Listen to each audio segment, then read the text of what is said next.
let's talk about a very specific kind of loneliness.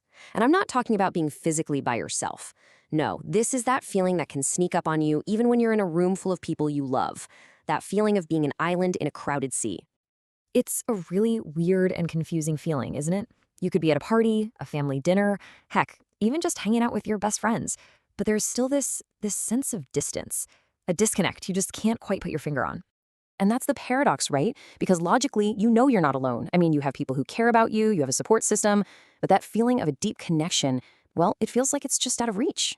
So if it's not what we normally think of as loneliness, what in the world is it? To really get to the bottom of this, we've got to separate two very different kinds of experiences. See, on one hand, you've got social isolation. That's pretty straightforward. It's about the number of people around you. You fix that by, well, being around more people. But what we're talking about today, that's all about the quality of the connection. It's this feeling of a lack of mental resonance, and it sticks around no matter how many people are in the room. And that's the million-dollar question, isn't it? If just adding more people to the mix doesn't fix it, then the problem isn't the number of people. It's something else, something happening on the inside. Well, there's actually a name for this very specific kind of isolation. It's called cognitive solitude. And honestly, for a lot of people, just hearing that name, just knowing it's a real thing, is a huge first step. So what is it? It's basically a loneliness of the mind. It's that feeling that the way you think, the way your brain is wired, it just operates differently. That frequency metaphor is perfect, you know? It's like you're broadcasting on FM radio, but it feels like everyone else is listening on AM. You're both making noise, but you're not on the same wavelength. And that really is the heart of it. The isolation isn't physical, it's intellectual. It's that feeling of trying to navigate this incredibly complex world inside your own head, but you feel like you're the only one who has the map. Okay, so what tunes a mind to this private frequency? It turns out it usually comes down to a few key things. It seems to be built on three main pillars. First, there's this deep, deep need for what's called mental resonance. You want more than just small talk. Second, your mind is always forward-focused, which makes it tough to just be satisfied with the present. And third, you might just have a fundamentally different way of connecting with other people. Let's dig into that forward-focused idea for a second.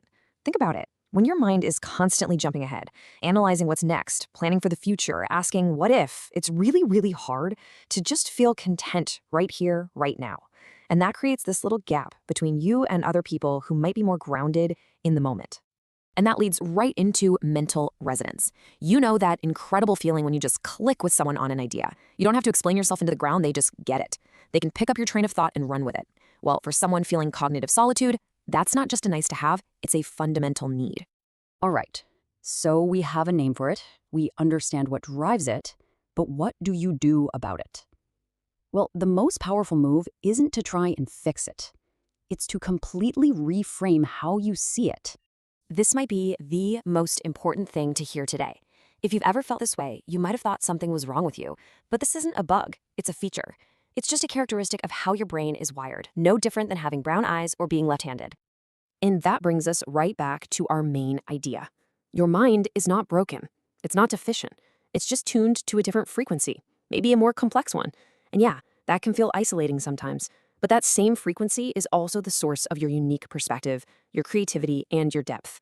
So I'll leave you with this question.